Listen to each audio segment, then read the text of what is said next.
For us in our work, self-direction is defined by what the student does, not so much by the opportunities we provide. In fact, interestingly, when you really work well in a self-directed paradigm, you do less and less to create the learning environment, and the student does more and more. For the students we're working with, they start by identifying their own goals. Is there something you want to achieve in your 4 years of undergraduate medicine that you might not otherwise get the chance to do? If so, how might you go about achieving those goals? Would it be through a project? Would it be through service to the community? Those are the two main avenues that our students are able to take just now, but there may be others. How shall we determine whether you achieve those goals in whole or in part? Now, here's one that rocks some of my colleagues, bless their hearts. Now, we have a committee in the Faculty of Medicine called the Student Promotions Committee. We sit around a table that isn't quite as elegant as this, but it's the same kind of dynamic. Every grade for every student in first and second year is reviewed by the Student Promotions Committee.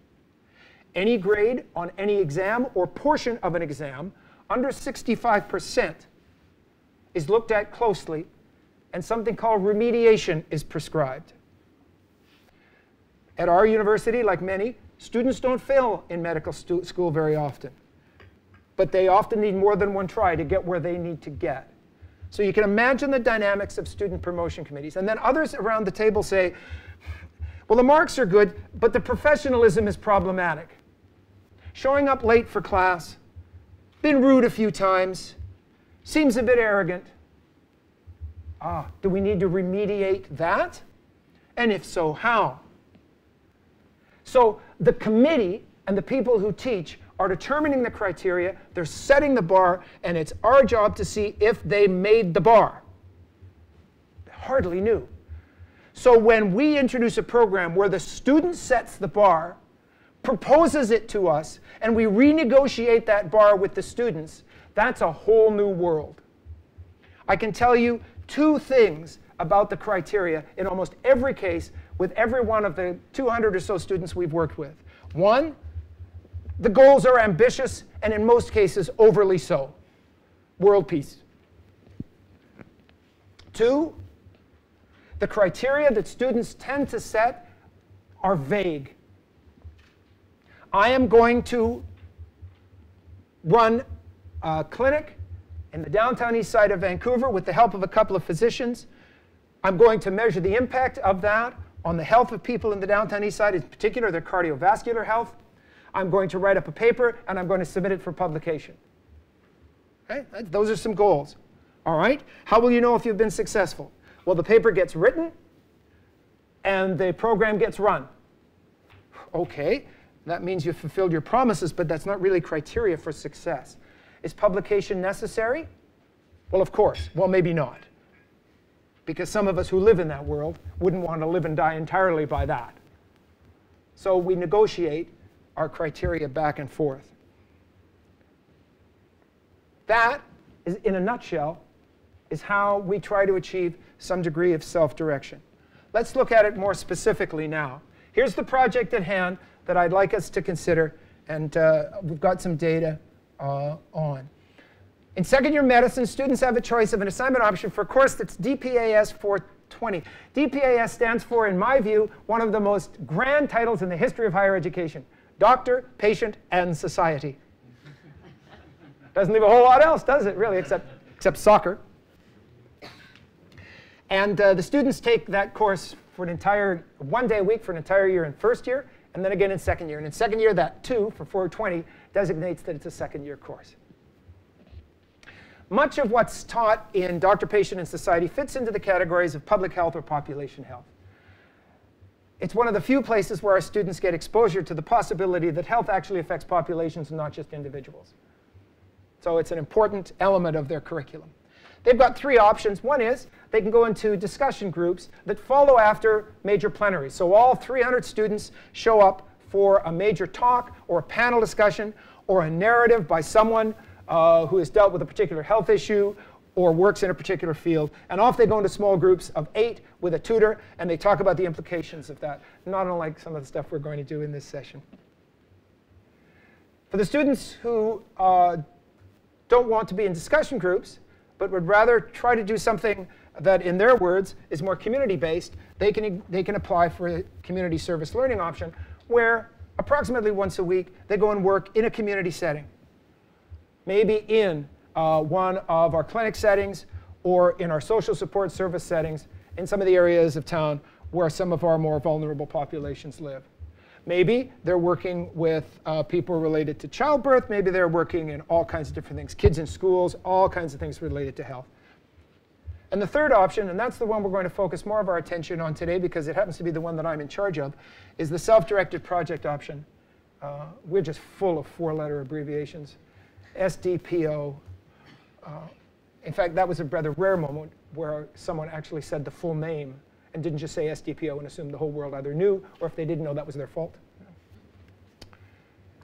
First-year students apply competitively for that option, and they submit a project proposal of their own creation. So in any given year, about 1/3 of the students in a class will submit proposals for a self-directed project.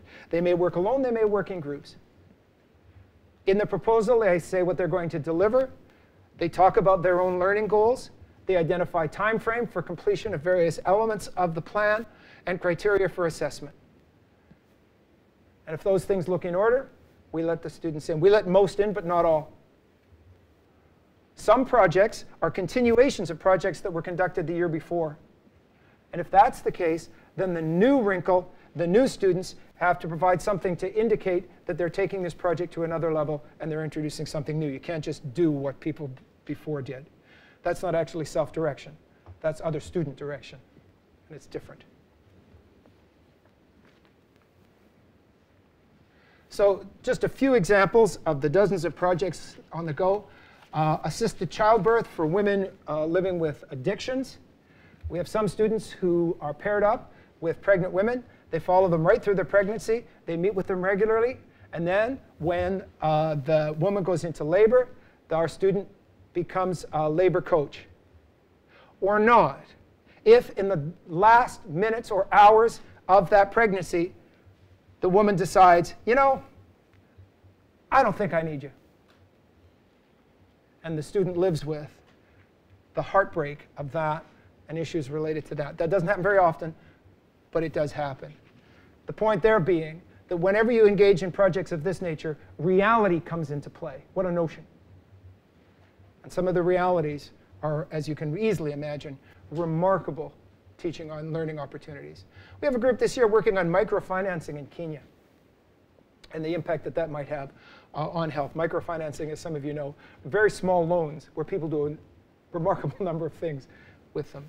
A program to raise awareness of mental health issues for adolescents, and also providing health education for geriatric communities. These are some of the project areas where our students have worked. So there's the project, there's the idea, there's the possibility, I would call it a hypothesis, that there's some opportunity for transformation here. So here is what we tried to do with our research.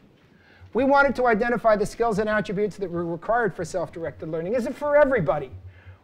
Or is there a particular kind of learner that's drawn to this? And they have to bring in a set of skills. There's something called the Self-Directed Learning Readiness Scale. We administered it, but it didn't yield much for the people who opted in compared to the people who didn't opt into the self-directed project. There was no significant difference in their scores on that scale. But conceptually, it's interesting to get a sense of just exactly what students must bring to the enterprise. We also had the purpose of trying to better understand the self that is brought to and developed through self-directed learning. Who are you coming in? Who do you remember being when you came into this program? Who are you now? We were interested in that. And we wanted to hear students' own descriptions of what self-directed learning was like for them.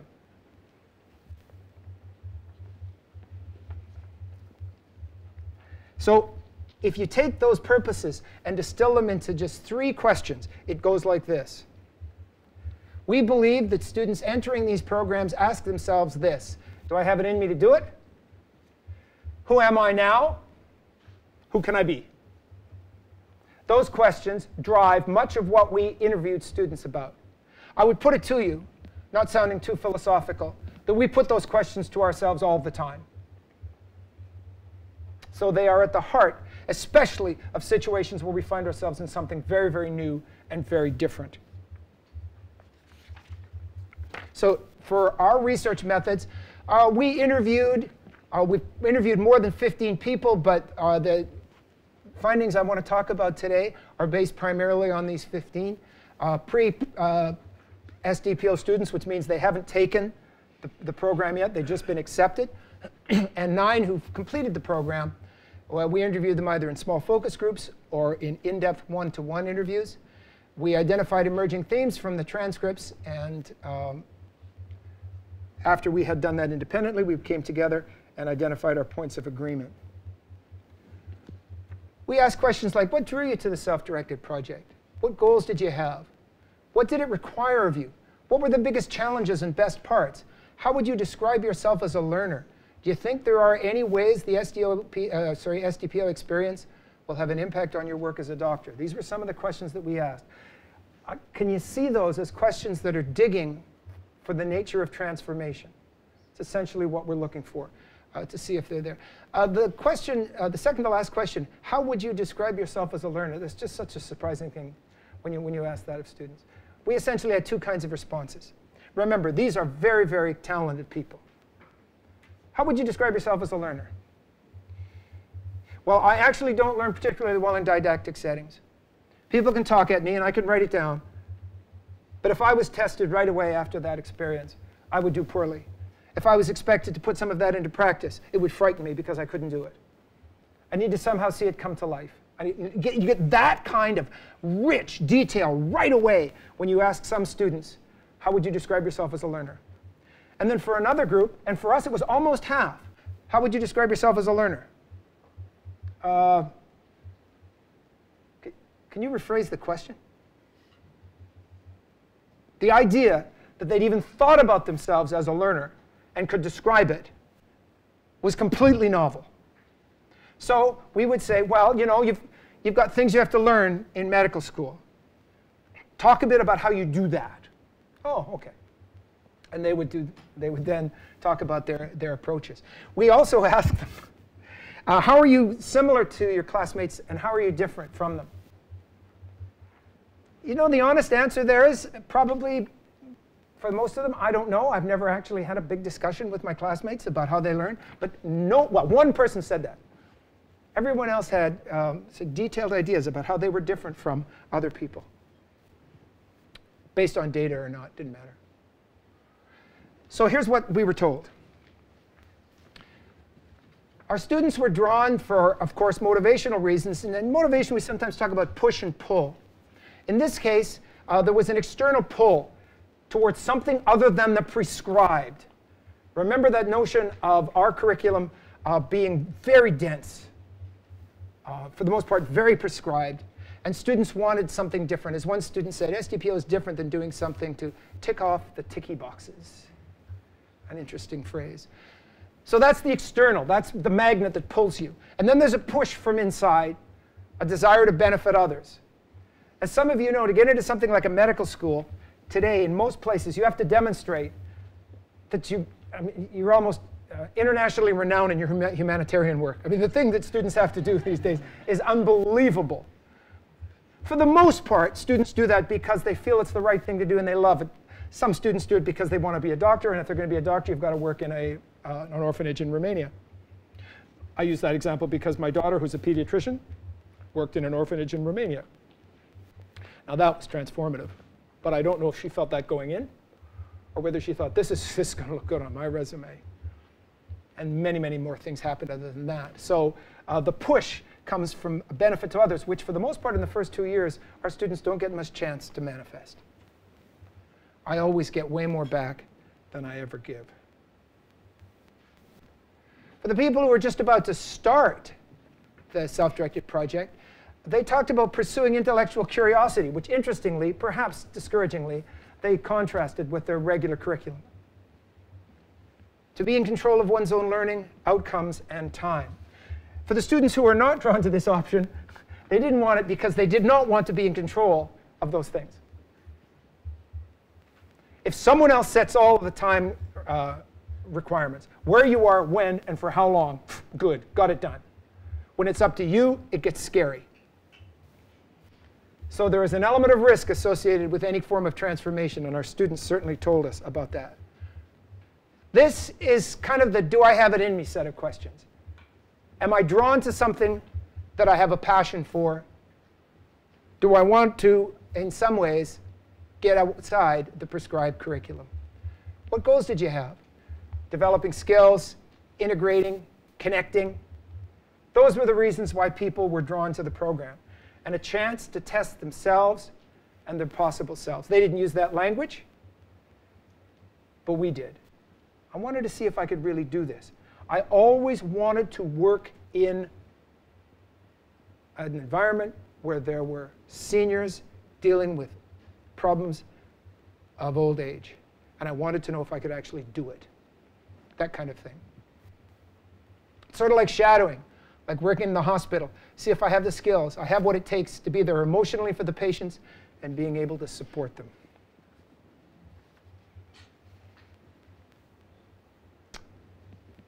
Who can I be, and do I have it in me? What did you ultimately get out of this? Now this is kind of in some ways the ultimate transformation question. This work reminds me of who I am. We had many students who said, I used to do a lot of work in the community before I went into medical school, and then that stopped overnight. Just couldn't find the time or the energy to do it. Put my time and effort into something I was passionate about. It adds to who I am. This required more perseverance than I thought I had. Our group, we just believed in it so much that we just kept going. You get data about yourself being able to persevere. You get data about yourself as a problem solver, coping with disappointment by adjusting goals. It's going to sound somewhat sadistic, but disappointment and problems, those of us who work in the self-directed project option, we love these things. It's music to our ears to have students say, you know, we had this event all figured out. We had a guest speaker coming. We had the whole thing. We had the room booked. We had all the stuff. We had the pizza coming. And the whole thing was nailed. And then we get a call like an hour beforehand from the person who's supposed to come and speak. And they can't get out of surgery. Now what are we going to do? Was that unreasonable? No, I guess it's life. We did ask a surgeon. And those are just some examples. That one perhaps one of the more dramatic of some of the things they've had to deal with. It adds to my personal life history, and it adds to my skills. And I love this one, proving that we can do something more than just study. I just love that notion. Not that there's anything wrong with studying. Some of us have done it. But to expand beyond that, I think, is really important for these students. Emotive outcomes, pride, frustration. One of the things that we have not explored nearly enough in this research yet is the emotion associated with transformation. There's a scene from Hal Holbrook on stage. Hal Holbrook impersonates Mark Twain, the American author Mark Twain, or did, probably going back a long time now. And he tells a story about someone who was a dentist who was trying to extract a particularly stubborn tooth. And he had to design a machine. And the machine ended up being so powerful that it didn't just pull the tooth out, it pulled the guy's entire skeleton out. And then he said the dentist presented the man to his wife, and the man he presented him in a pillow sack. And I mean, the image is bizarre, but the finishing line, apparently, that Mark Twain used was, now no one can go through an experience like that and remain entirely unchanged. And that phrase has stayed with me for so long. I'm not advocating for a second that we try to pull teeth in skeletons, but the emotion associated with it needs to be explored. And in that support challenge 2 by 2, when you're thinking about support, there's a lot of emotion involved. Our students in medicine get frightened all the time. Some of my colleagues who are physicians would argue, I'd be worried if they didn't. There's nothing more dangerous than a highly confident medical resident. So I'm told. How would you describe yourself as a learner? I don't necessarily thrive in a didactic learning environment. Independent learners creating their own curriculum in an otherwise inflexible program. That's what we're looking at here.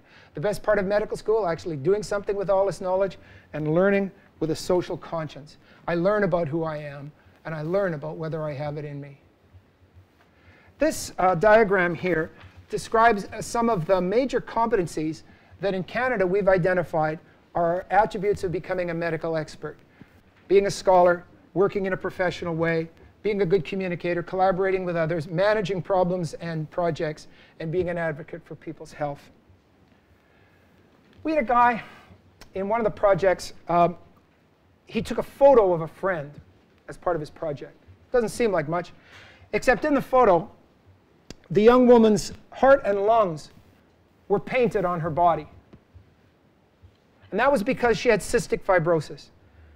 And she was losing the use of heart and lungs.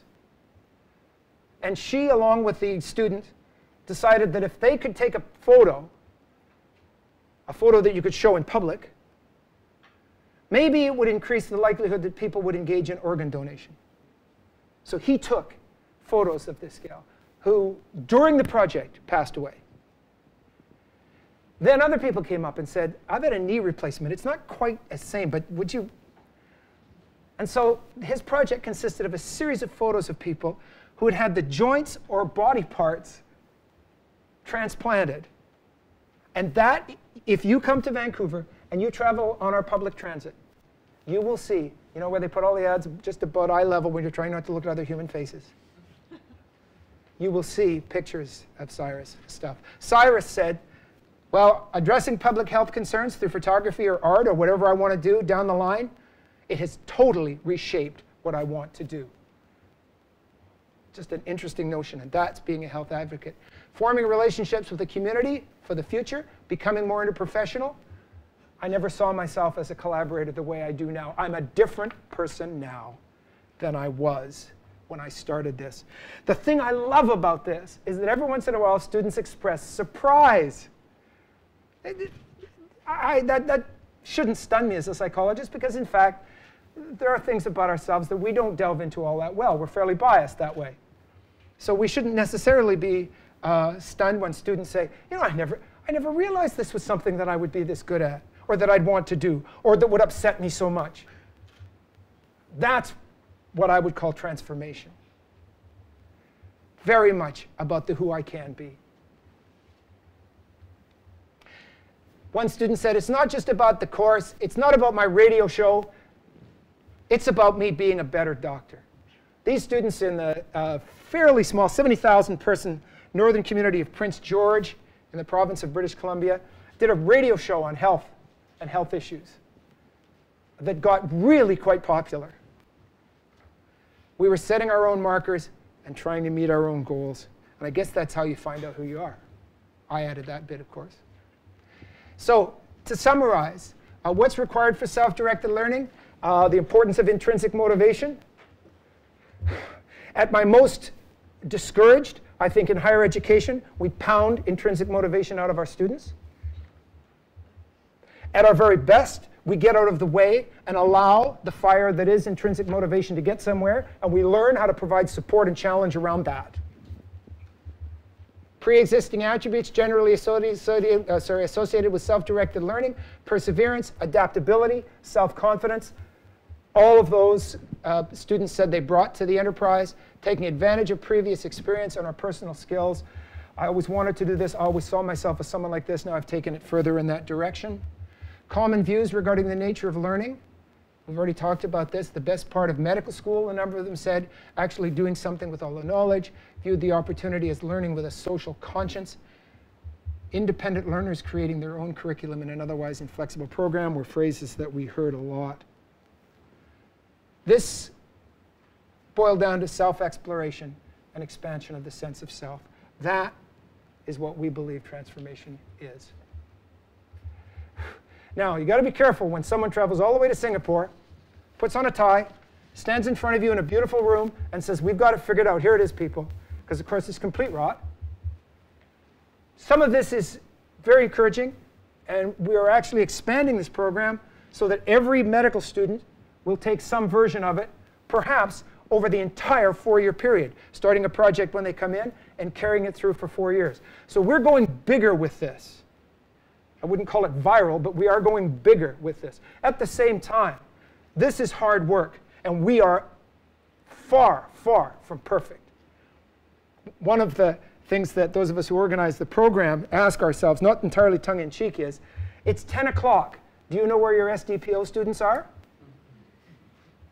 It's a haunting question, because some of them are working in potentially dangerous environments.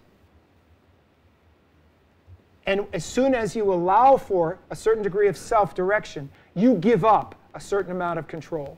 In some cases, that's delightful. Didn't want the control anyway. In other cases, it's disconcerting. And so this isn't simple. And it's not a panacea. We get students who take the self-directed project because they don't want to be put in a discussion group, because they see that as being more work. They are very wrong, but that's the way they saw it.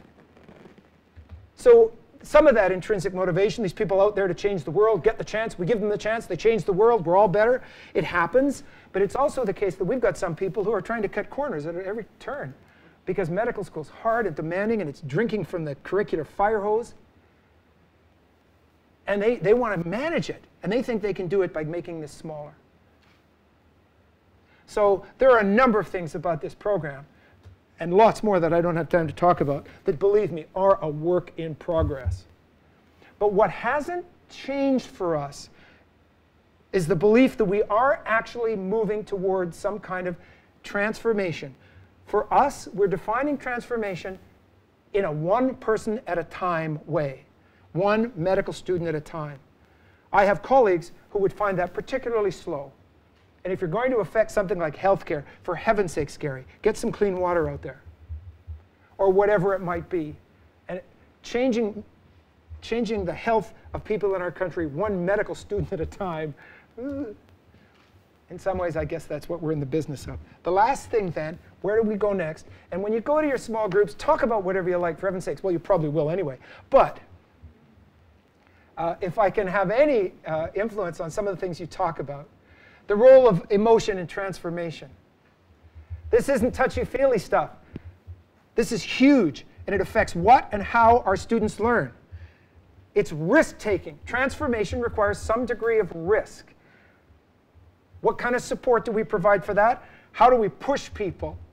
There's a company in Vancouver that produces athletic wear, primarily for yoga and stuff like that, called Lululemon. And one of the slogans on a bag that you can get from Lululemon says, "Do something that frightens you every day." Now, as a psychologist, I read that and say, oh, come on, people. Life's a little short. But to never do anything that pushes you, of course, really reduces the likelihood there'll be anything even close to transformation. So what about that emotion? We know that our students spontaneously reported elements of emotion, and we didn't ask the questions of them yet, and we need to. Emotions like pride, giving back to the community, and difficult emotions, anxiety, frustration. You know, one thing about the self-directed project is, if you think you're not in control, it's worse because you think you should be, which is very different from other parts of the curriculum. When you say, it's not up to me anyway, suddenly now it is up to me. So this problem is mine. Well, that's what we're trying. I'd love to know how you want to talk about some of these issues and others. As I've said, this is one way that we can pursue transformation in our students. There are many, many others. So thanks again for the chance to spend time with you and to bring about world peace.